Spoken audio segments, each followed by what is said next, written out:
the new firewall, where human insight trumps every trick. We're not hacking systems, we're hacking behaviors so you won't click. No complicated code, just tried and true brain science at play. Social engineering for good, the best defense is in your mind today.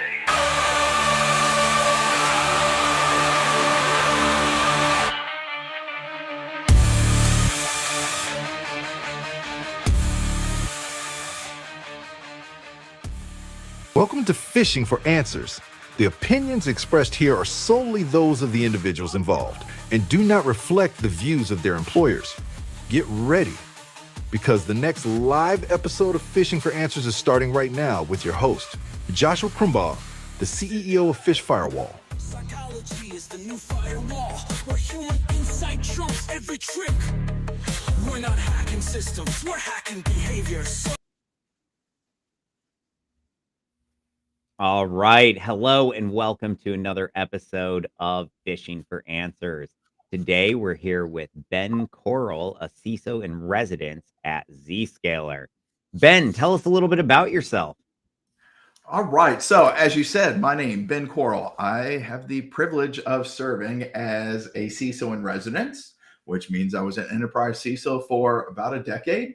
And then I moved over to working for a vendor. Don't worry, we're not going to be talking about vendors today, but I did move over. I'm generally the first. It's the less risky job for a CISO. Ultimately, everyone ends up doing it eventually, don't they? Oh, absolutely. And that's the thing is you work, you have all that grind, you have all of the pressure, you have all of that. And every now and then you need a breather and to take a step back and re-engage and remember the passion, the reason that you're doing the things that you're doing. And that's why I landed over here at Zscaler a couple of years ago. But I will say you certainly never mumbled under your breath, I'm sick of cybersecurity. My wife has never heard me say that. Mine hasn't either. But I've been doing this. I've been in IT for about 30 years, and I've been focused on cyber since 1999. So right there around that 25 years. And I like to say that despite doing this, I've been a blue teamer defender most of my time, dabbled a little bit on the red team or offensive. But it was my kids have always known what I've done, and I've got two kids in college right now. But my eldest came to me a couple years ago as she was in a community college, because we do 2 and 2, and goes, "Hey, Dad, did you realize that they now have security programs called ethical hacker?" And I'm like, yes, I did. Do you know what that is? And I'm like, child, do you not realize that I employ at least 10 of those people who do that nothing for a living? And I used to do that for a living. And her eyes got real big, her face. That's so cool. So, I was cool again in my 20-year-old's eyes for about 24 hours, once again. It didn't last long, huh? It did not. Well, that's that it doesn't surprise me. So much of even myself, I realize, like, when working with people, they'll hear a lot of it, but everyone misses little parts of different communications, and so that is funny though. That you employ 10 of them, and she's coming to you trying to tell you about it. So that's great. How'd you get into cyber? Really, because I had a passion to want to help people. But I also think it's because I was a Unix sysadmin at the time. And it was all back when I got into cyber, it was a firewall and anti-malware or antivirus on the desktop. That was your two controls. And because I understood access control list, IP tables, I was the one who was elected or selected, if you will, voluntold, that I would be taking over the ACLs for the military institution installation that I was stationed at the time. So it's like, boom, you're now this. And then when I got out of the military, it was, ooh, I started doing more than network based and kept gravitating over towards the security because I still had a need or a desire to protect people Yeah. and organizations. Awesome. Yeah, it's funny how different people get into it because, when we were growing up and trying to make decisions about careers, this was not a field that you could get into, or at least not that was widely known. I know for me, Yes. I was unaware of it. I was originally gonna go into school for, development, but I don't know, I taught myself to code in high school, and what that meant was that I'm looking at all these different, computer programming courses, and none of them are using modern languages that they're teaching students on at the time. And so that ended up with me going into marketing instead. And it wasn't until almost a decade later, a decade of being in marketing, that finally well, almost a decade anyway, I discovered ethical hacking, and I was like, "Oh, I gotta do this." I think it was less at the time about, protecting and more about just the fun and the adventure of doing it. And I think it was the challenge too. I was looking for something that wouldn't Yep. be easy, that would keep me on my toes, if you will. Yep. No, and I like that being the, neurodivergent ADHD, if you will. That's one of the other things that drew me to this industry or, to different things every day, different challenges. They're going to, just because I solved it that way yesterday, I might have to come up with a completely different way today as Yeah. well. That is very intriguing and needed for me as well.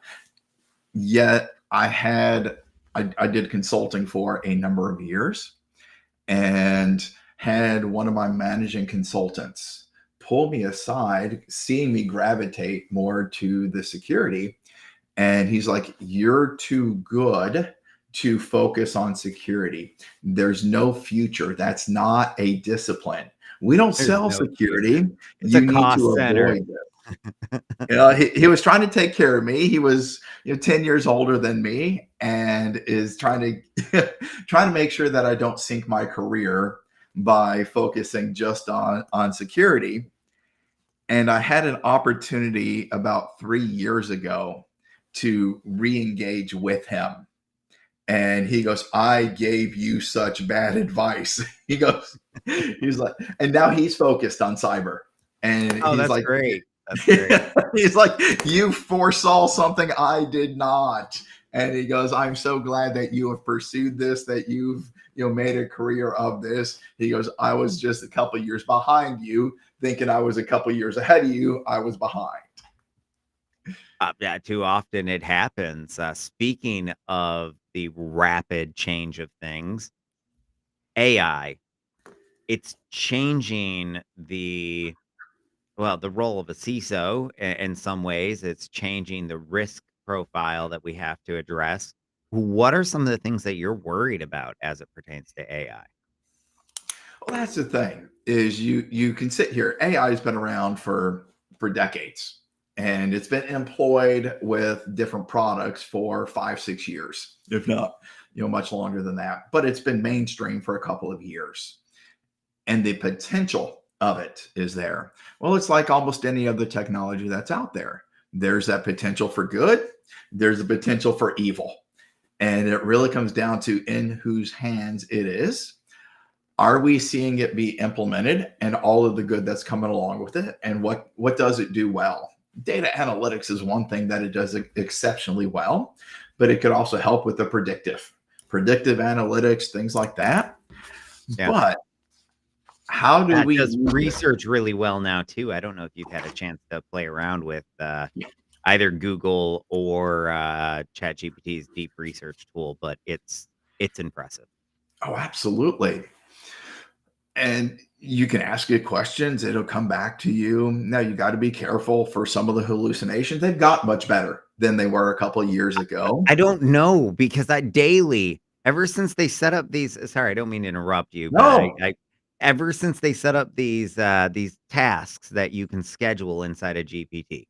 So I'm like, okay, I'm gonna use this to stay on top of AI news, quantum news, cybersecurity news. And so it started, for lack of a better term, just phishing me or gaslighting me, because it's giving me these amazing stories that are exciting and that I get all excited about. And then I go in there, there's no link to it. It exists nowhere on the internet. It's just a pure hallucination. So, like yesterday and 2 days in a row, it tells me uh, that IBM has just released a 3,000 qubit quantum computer. And I'm like, oh my God, 3,000 qubits. What? And of course, it's not true. But, but then it Wow. also told me that OpenAI, and this is within the last week, that OpenAI had released ChatGPT 5.5, and it gives me this laundry list of new features, and I'm like, oh my God, this is amazing.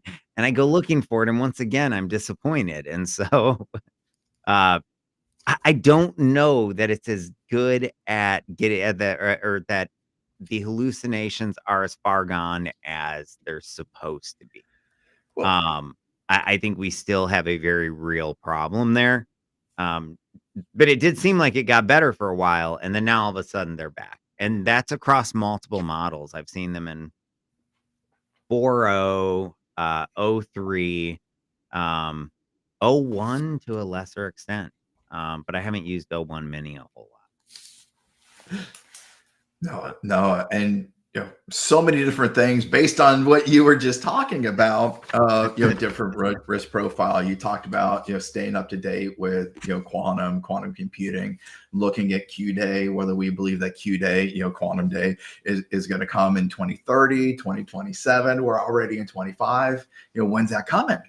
And Soon. talk, as we talk about AI specifically, of once we have quantum computing, I think AI is going to be on steroids at that point, and the things that it's doing is going to see a huge boost.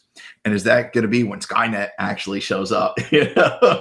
We can talk about little conspiracy theories there, but with the hallucinations, I used to see those when I would say, give me five, give me the top five. And if there's only three, you get the three legit, and then it makes up two more, that you think are, Or 4 and 5 are just like number 1 and 2, like reworded in a different way.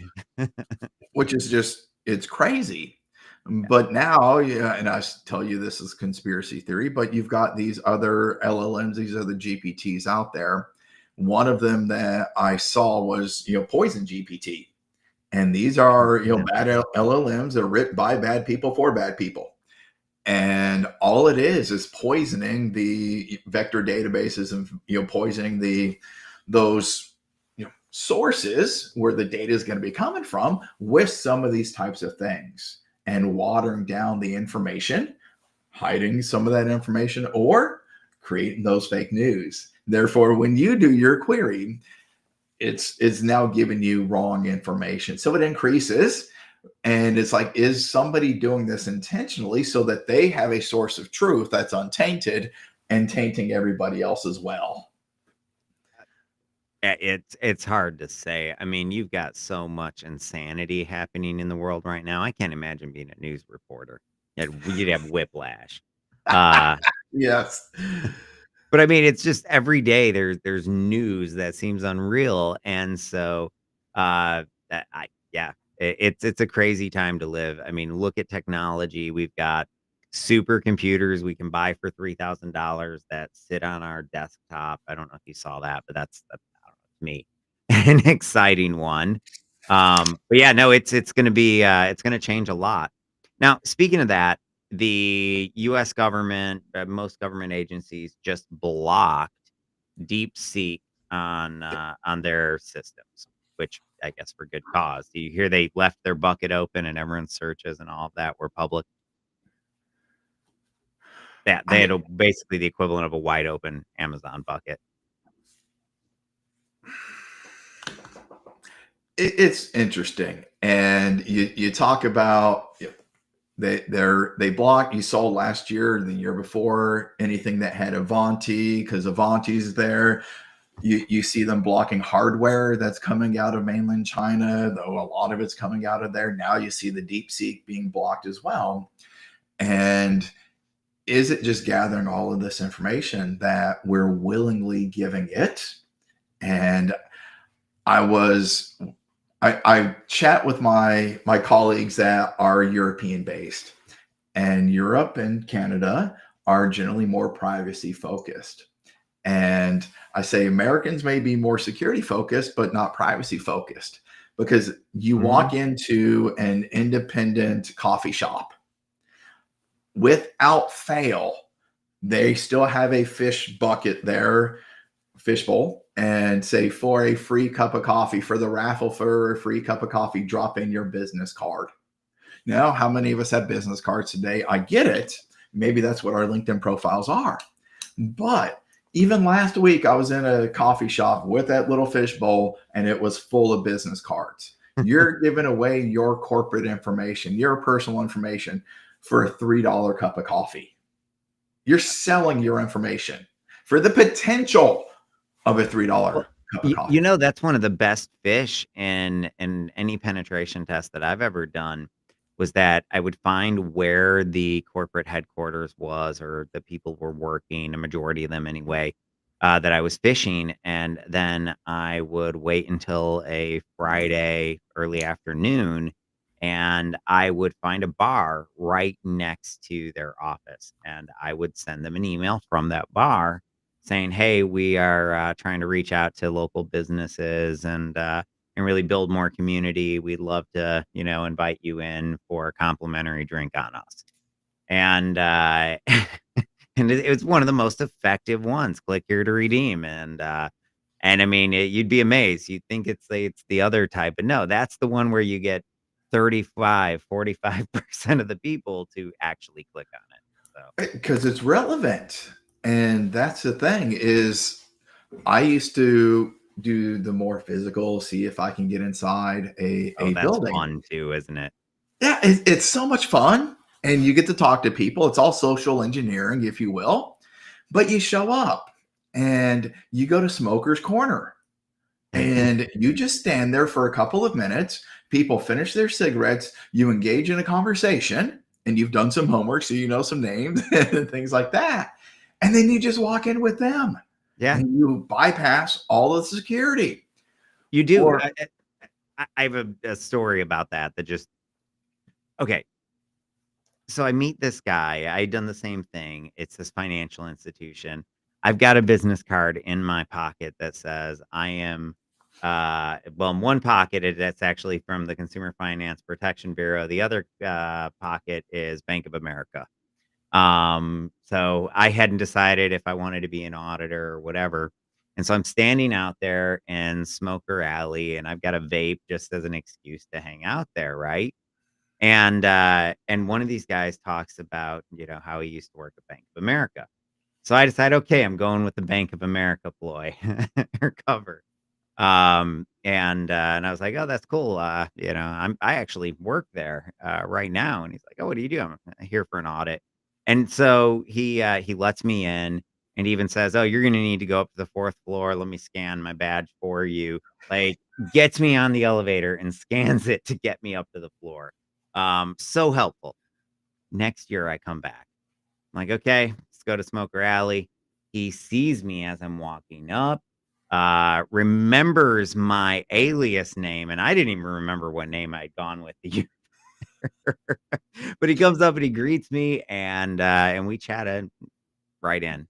This ended up happening, year 3 was slightly different, year 4 was even a little bit different as well, but same guy 4 years in a row, even if it was in different ways, the last, 2 of those, and it really was the reason that I got out of, pen testing because to me, it was just such a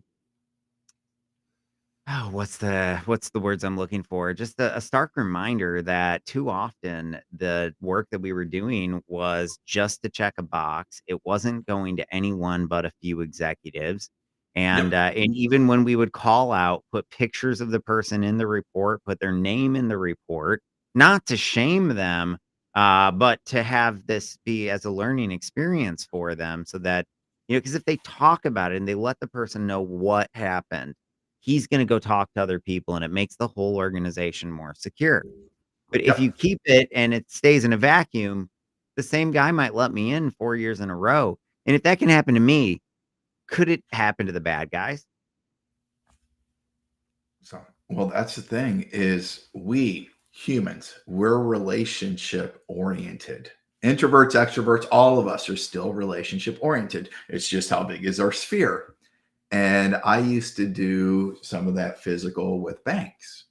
And it's, can you get behind a counter? That's all they want to know. Can you get behind the counter? And you go in around lunchtime, you've done some research. The branch manager is going to be gone because they're at lunch. But you have that person's name and saying, hey, I'm here from IT. And you mention who the IT people are because you did your homework and say, I hear one of your machines is acting up. Well, There's it's a always good a chance one of them is. Yes, this one. Well, I'm here to fix it. Well, we can't let you back here because Helen's not here. Got it.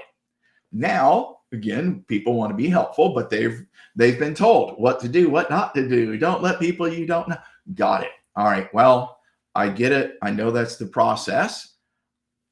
I have 9 other branches I need to go to. I'll leave, but I probably won't be back for the next 2-3 weeks. Therefore, either you let me behind now or you're out 2 or 3 weeks with the machine that's not going to be working. All of a sudden, whoa. No, I didn't say that. Yeah, come on back.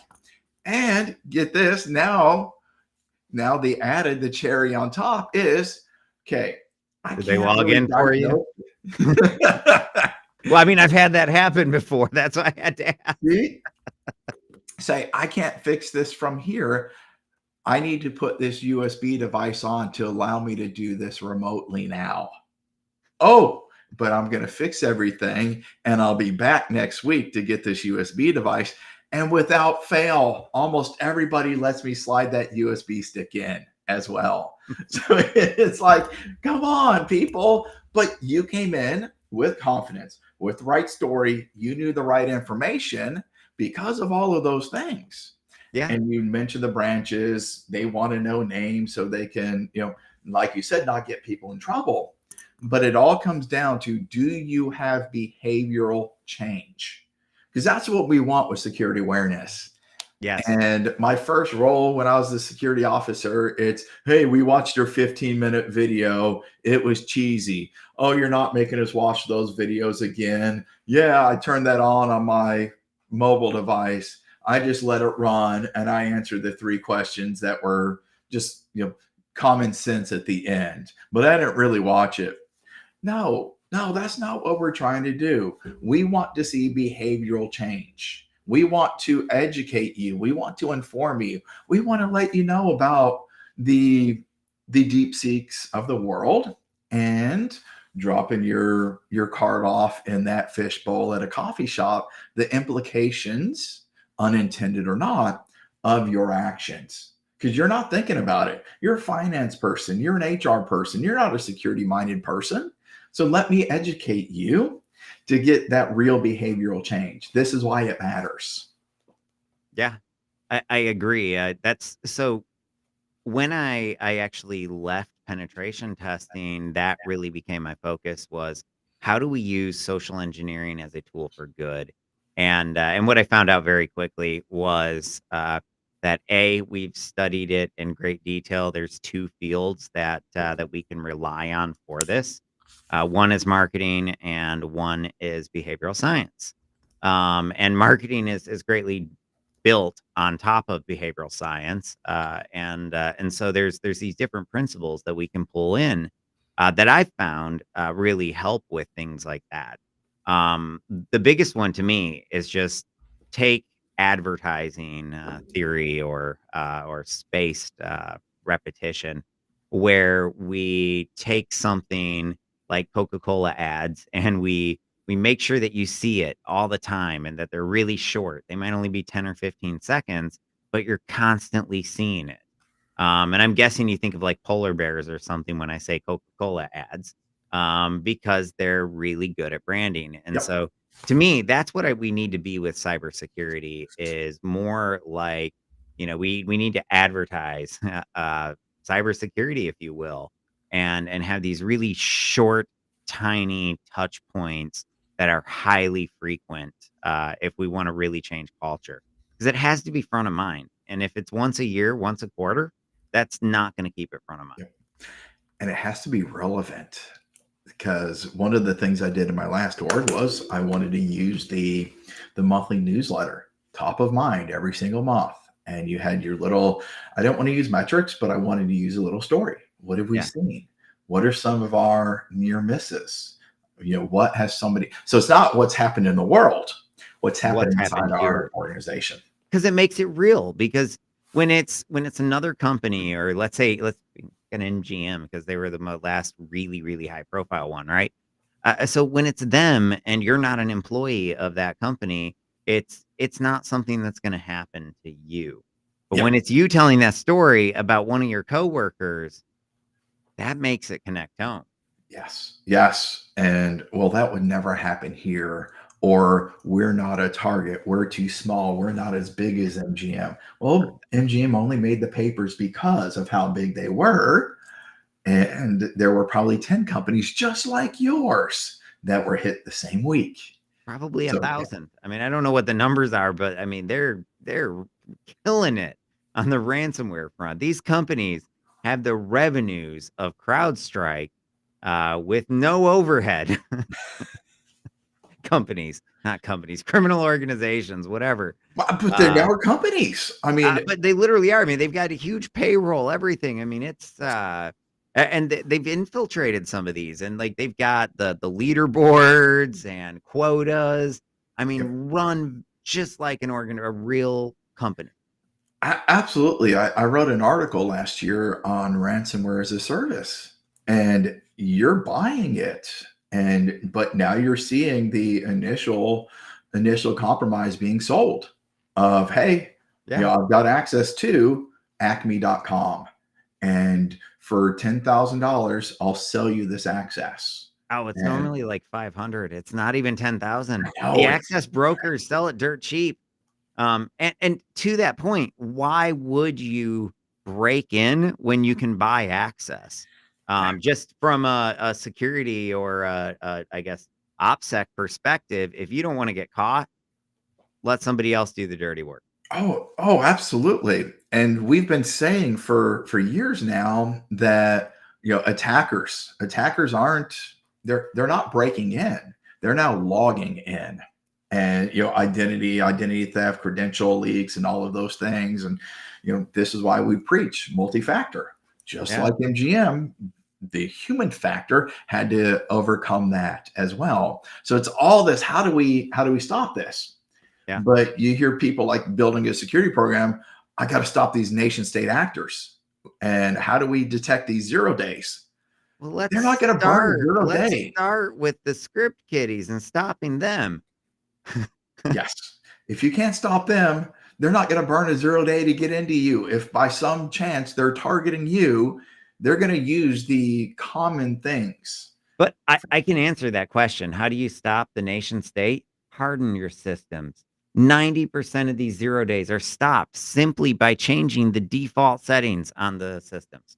It's as simple as that. Cyber hygiene. Not all 0 days, but most of the ones I've seen, like look at all of these, really, really detrimental ones around SMB or RDP. If you had hardened those systems, they would not have been vulnerable in the first place. Yep. Even without the patch. So well, that's the thing. You've got going to CIS, the controls, the top controls there, and we can go back to the 20, but the 18 and everything, but implement the first 5. And Hughes, put out an article on CISO of do these 5 first, and you will reduce your exposure and attack surface by 70%. Just put these in place. General cyber hygiene again. and but it stops. It's effective. It is. And the other side of that, read the MITRE ATT&CK framework. I run into a lot of people in cybersecurity that don't even realize that they've broken out the MITRE ATT&CK framework into multiple different, arms now, or branches, if you will. To me, I think those are very valuable when you hear, okay, well, they're abusing this system, this setting, and here's how we mitigate it. It's the same as the CIS guidelines, but it comes with the why, if you will. Yes. Yeah. I mean, You know? they've got their tactics, they have their techniques. And that's the thing I'm fascinated with is looking at more the tactics than the techniques. I mean, the techniques are the how, not the why. But I want to know what, we said MGM already, how MGM was hit and the why, because that is now what's being targeted actively in the wild. So forget everything that Qualys or Rapid7. I mean, don't ignore it. But now I know specifically an indicator of attack. Yeah. And now I can look for those. Do I have this exposure inside my organization? Now reach out, now focus on this. Do things like this first and foremost, and make sure that we've hardened those before we now go and focus on everything else based on a arbitrary number from a product that's there. Agreed. Agreed. I think that's been the biggest issue in cybersecurity. Well, I mean, we got two issues going on. Number one, you've got a lot of companies that have zero cybersecurity leadership, talent, resources at all. They've got IT people, but IT, particularly if you've never gone through and gotten a cert or gone to any information security classes, you probably are only marginally aware of security, and it's through the things like what you did, writing, IP tables, or ACLs for the government. So I really do think that it's important to understand and really get that broader exposure. So let's flip the subject here real quickly.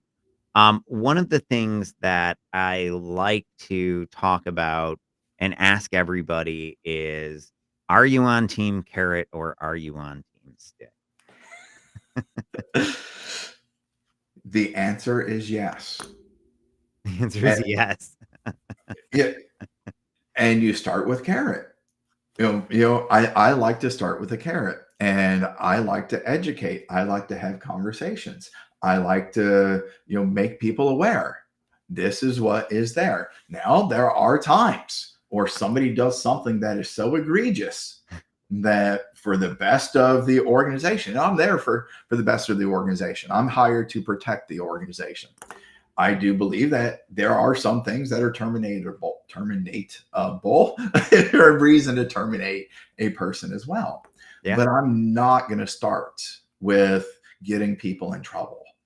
And I've had many times where HR is coming to me and I need you to gather evidence on this.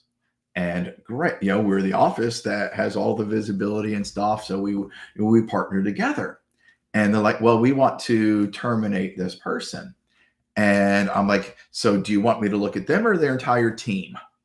Well, they're going against the acceptable use policy or the clean desk policy.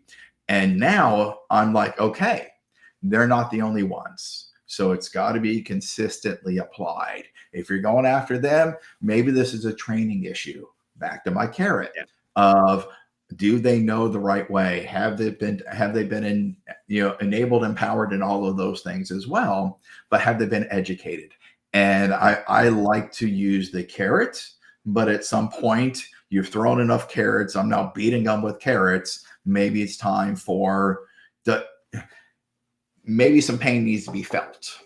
And it's this whole thing of people continue to click on an email. We've educated them. We've done all of this. How do I now protect them from themselves? How do I protect the organization? And now you start looking at technology. Well, they never should have gotten the thing. I get it, but they did. So technology failed, human failed. Now do you employ things like browser isolation? Or do you now remove email from them? They can't be trusted with them. So, it's gotta there's at some point Yeah. may need to be a little bit of pain. So I actually do agree, and I think that the stick doesn't have to be firing the person. It can be restricted access. And I think there's a lot of value in that. When you understand your risk and you know you've got this 10% or 5 or even 1% of people that just for whatever reason are more susceptible, absolutely. Things like browser isolation, putting them onto a restricted VLAN, tightening down their computer, putting those increased security controls that you don't want on everybody, but maybe you need on them.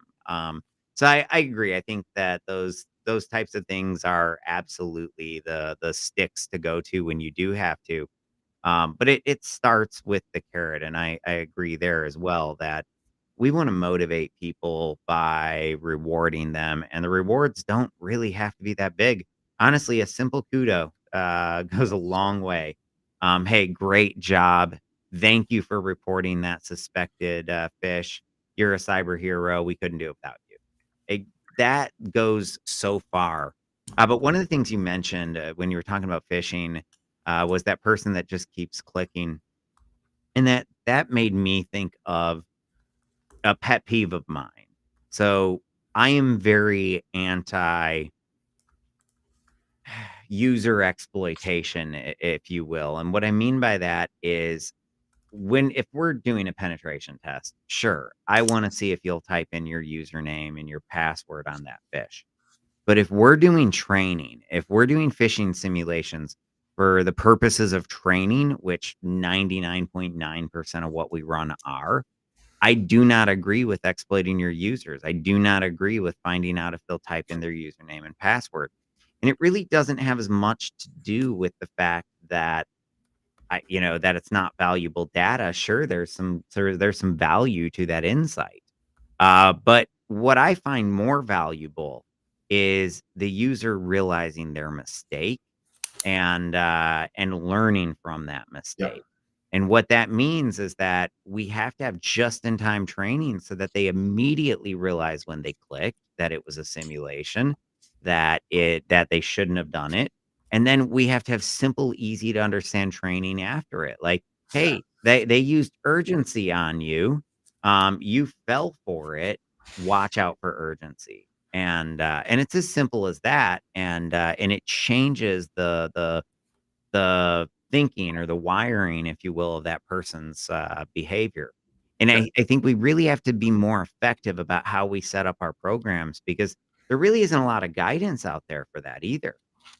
Correct. No, and I think that risk modeling for people and giving them that relevance, Yeah. that just in time training, that is amazing when you can do that. Don't punish everyone, and punish may be the wrong word here, but don't make everybody have to do another 5 minutes of training when one person failed. Because now you've got that, oh man, we're having to do this because you did this, things like that. But with the kudos, I'm telling you, though, a simple word, a good job, Yeah. a note to their supervisor. I've seen where people send Swedish fish and say, you did a great job catching fish. Here you go. Or the cheesy goldfish, send them a little carton of goldfish as well. And it sits there, you put a sign on the side of it saying, you're a great fisher. Yeah. And it's cheesy, but it's effective. We encourage all of our clients and give them the resources to do fishing tournaments. And so it's whoever can report the most. And so the department with the highest percentage of reports is on the fishing simulations is the one that gets the prizes. And so See, I I love that. love stuff like that. Yeah. And cheesy works. I mean, I founded a security awareness company, and as a founder, first thing I learned was you have to do a lot of sales in the founder role. And so right out of the gate, I realized puns work. Man, when I use puns all day long about phishing, but it works, and I think that there's a lot to be said there, and that same type of tactic, cheesy, it's effective across so many different areas or aspects of our life, but people like cheesy. I don't know why they do. Like, I've realized that if I'm gonna wish somebody a happy birthday, if I just say happy birthday, probably don't get any response. But if I give them a cheesy happy birthday, always get a response. Yes. Well, I mean, it's this whole thing of, people make fun of us for dad jokes. And I tell dad jokes all the time. And people groan and smile. Okay, come on, let's hear your best dad joke. The different oceans, you talk about oceans, but no, I love dad jokes. I subscribe to different dad jokes, but so many, swirl in the head. Give me 5 minutes and I'll tell you, the different 5 dad minutes. jokes. Okay, okay. Um, I'm stuck here on the phishing. So circle back. My ADHD mind doesn't want to transition yet. You talk about the phishing with the simulations, and I don't always want to phish my users because how effective is that? If I want to show failure, I go to 3. I know that people are going to click. If I say a new HR policy, people are going to click. If I say a new vacation or holiday, depending on which side of the ocean you're on, people are going to click. Or I one less. say, executive compensation or executive bonus, and I put an Excel file there, people are going to click almost every time. I will have a double digit for every single one of those. That's knowing people are going to fail when I go to these things, and I talk to them, I educate them, I do all of these things, but all of those are high degrees of, for me, success, for my users, failure. Now I can go and show my executives, why do you still need me? No, it's not a good degree, but they asked for it, and I can share that. So, along those lines, I think phishing is often done in a way that it is a terrible experience for the user and provides very, very little value to the company. So I think when you do phishing, you have to be careful how you do it, or you run the risk of creating a really negative experience. And the example I like to use is you fish somebody saying they're getting a raise. You link that to the ADP portal. You clone the ADP portal login page so they can't get logged in. They don't know why. They send an email off to the help desk saying they can't get logged in here. And meanwhile, they go start bragging to their family that they're getting the raise that they so desperately need and deserve, and whatever, right? And then 15 minutes later, now that they've already bragged to people, told people they got this raise, they get an email saying, "Hey, that was a phishing simulation, and you're in trouble." And even if it's just remedial training, it's a bad experience. But in some companies, they're doing 3 strikes and you're out policies where 3 clicks and you get fired. And to me, that's a really negative experience. And I think that we have to be careful how we craft phishing. And one of the things that I think is really important is telling users we're going to phish them. Don't just surprise them. Yes. What's amazing is that we still argue whether or not you should warn users about phishing ahead of time. And I hear people say, well, then they know it's coming. Well, if they know it's coming and they're looking out for it, is that a bad thing? Because if they're looking out for it, they're going to spot not just mine, but any fish that come in. And so that's why I think that it's not a bad thing. And if they create a habit of looking, that habit becomes second nature and they just stop being a problem. Yes. Yes. Love it. Okay, we are running low on time here. Any just last tips, bits of advice before we end the show here for our listeners? I- just relate to people and understand human nature. And people want to help. Well, people want to help. People want to do the right thing. Help them understand, work with them, and work with human nature and figure out creative ways. Don't just always fall back to we've always done it this way. Well, if you've always done it that way, but you're not getting the results that you want, maybe change the way you're doing it instead of hoping people change to be doing it the way you're doing it as well. So, Yeah, you can't continue repeating the same yeah. thing and expecting different results. I think that is the famously misattributed quote that we don't know who it's actually from, but I think they said Einstein said it. So we'll go with Einstein. Oh, all right. You want your dad joke of the day? Yes, dad joke of the day. All right. So I found a wooden shoe in my toilet today. It was clogged. Okay, that's a good one. That's You know, cheesy, corny. It's there. Potty joke comes in, all sorts of things, I'll give you a bonus one of, it's, relevant, political. What are the greenest presidents from the United States? I don't know. The Bushes. You're Yeah. welcome. I remember a joke about the Bushes when I was a kid. It was, why don't they let dogs on the White House lawn? And it was, well, because they'll pee on the bushes and chase the quails. I love that one. Yes. All right. Well, hey, thank you so much for joining us. And for those of you joining remotely, thank you. And we'll see you actually later today for another episode. Goodbye.